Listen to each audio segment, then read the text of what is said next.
quick thank you to Michael and Elizabeth. I don't know if Elizabeth is still here, but it seems like it's been a while since that initial email came across my desk, and I wondered what in the world was going on with CFA. And now I know what a dedicated group of individuals, and really appreciate the invitation to come and speak to you briefly today. A couple of shout outs for the local folks in the Frederick News Post this morning, to April Wells and the team of teachers and students at Parkway Elementary School for planning and obtaining a Chesapeake Bay Trust grant to install a schoolyard habitat, outdoor study area. So pretty exciting, yeah, and congratulations to them. Other Frederick County news, just in case you don't read the newspaper. Lucy School in Middletown was one of the inaugural Green Ribbon Schools award winners. It's a national recognition. Maryland nominated 4 schools this year, which was the maximum, and all 4 schools received the National Green Ribbon Award. And we appreciate the support from Mayo with their excellent Green Schools program and advising not only the State Department of Education, but the U.S. Department of Education in establishing that program. So we look forward to participating in that again next year and spreading the word about that. And that information is available on the MSDE website. Camp Greentop. How many people in here went to Camp Greentop? Awesome. Yeah, it's great to hear about that again, and I bet you everybody that went there still remembers that experience. I know I do. Appreciate, we've all been talking about partnerships, and we certainly appreciate Department of Natural Resources and the parks, and you can follow these guys on Twitter. Some great tweets coming out each day about park activities and everything that's going on in those events in Maryland. So appreciate that. So you've heard environmental literacy a little bit today. I feel like I ought to be moving back here, rather than standing at the mic. But we've heard environmental education, we've heard environmental science for a long time, and Maryland has had an environmental education regulation since 1990. So it's not something new to Marylanders. And by the way, Maryland is perceived as a leader in environmental education and environmental literacy nationally. So a lot of folks look to us for leadership in that aspect.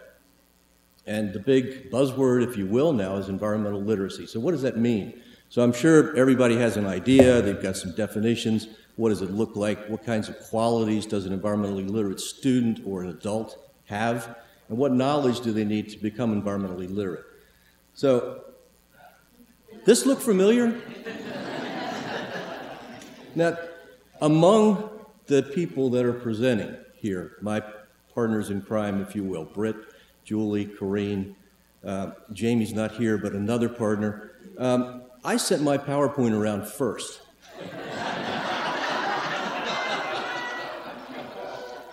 So, what does it look like? What does environmental literacy look like? Can it be measured? There's a lot of folks interested in that. We don't want to be about another assessment, but how do you know if a kid or an adult is environmentally literate? We hope it's sustainable. And the efforts that the partnership is putting into our current environmental literacy efforts in the schools and outside of the schools, we hope in the long term will make it sustainable. So why do we have standards? I told you we had a regulation since 1990. There were certain standards associated with that. Britt told you that in 2002 there was a governor's executive order that created the Maryland Partnership for Children and Nature. And at the same time, there was a committee formed to reevaluate, to revise our current standards. And that committee did an excellent job.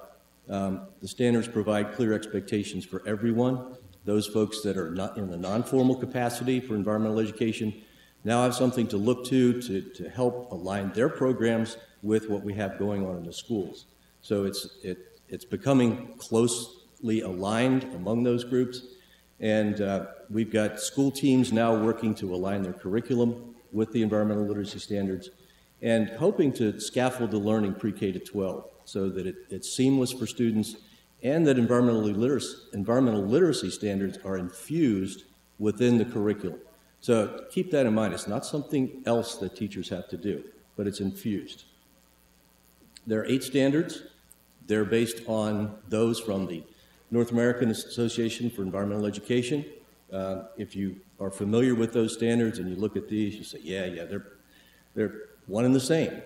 But I was introduced as a science specialist, and that's just because of the bureaucracy at MSDE. Somebody has to handle that. And when you look at these, you see lots of connections to science, obviously. But then you also see connections to social studies, to government, civics, mathematics and data analysis, English language arts and fine arts and communication.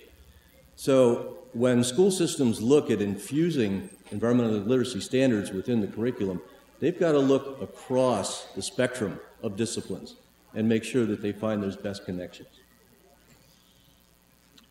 It's also mentioned that Maryland is the lead state in developing the next generation science standards. And I just put this up here to reassure the folks in environmental education that you're going to have a new friend in these standards. The 3 dimensions of the standards, the science and engineering practices, core disciplinary ideas, and cross-cutting concepts, dovetail nicely with the environmental literacy standards. You can see there's one additional component into ELIT standards, and that's that action component that's so important. STEM was also mentioned, and I think as teachers and curriculum developers work smarter, there's going to be a better alignment between the 3 ELIT dimensions and those in STEM, science, technology, engineering, and mathematics. So, we've just developed the first STEM standards, or we are developing the first STEM standards in the country. And as we look at the next generation science standards, and there will be a public review of that coming up in a few weeks. So be sure that if you haven't looked at the new science framework and the new next generation science standards, that you do look at those. Real important for EE folks to understand. We're great at putting regulations in place. One thing or another drives the implementation of these regulations, but basically there are 3 requirements for school systems. They have to have a pre-K to 12 program that's infused within current curriculum. There has to be a support system for professional development for teachers. And first, again, the first high school graduation requirement in the country, so that in grades 9 through 12, each school system has to certify that their program does include all of the ELIT standards in grades 9 through 12. And we've got 24 great school systems who are really working hard to make that happen. You already know all these. You've seen them in 2 or 3 slides now. There was going to be a quiz to see if you could decode all the acronyms, but they've already spilled the beans. They already know that this is a true partnership. State Department of Education cannot do this alone. DNR, Mayo, Chesapeake Bay Trust, Bay Foundation, all folks are pitching in to make this environmental literacy happen in Maryland. So what is it? Here's the definition from NAAEE. Individuals, either on their own or collectively, are able to make informed decisions and willing to act and are participants in civic life. It goes on to say they possess the knowledge, so there's your core disciplinary ideas, cognitive and affective dispositions, along with the skills and abilities and appropriate behavioral strategies to apply that knowledge. So that really sounds like STEM. So in the application of that knowledge, STEM and ELIT go hand in hand. I don't think anybody's used this photo yet. I thought it was appropriate. Always moving forward, always paddling. There's no drifting allowed in Maryland as we move forward in this initiative. We do have a couple of folks. It seems like we've divided responsibilities on either side of the bay. Anybody here from the Eastern Shore? Nice. So there is life west of the Chesapeake, huh? Leanne Hutchison, I have to point out that she is an environmental education employee of MSDE. She's on loan from Talbot County Public Schools. a great resource for those 9 Eastern Shore school systems. Her contact information is there, and also website information.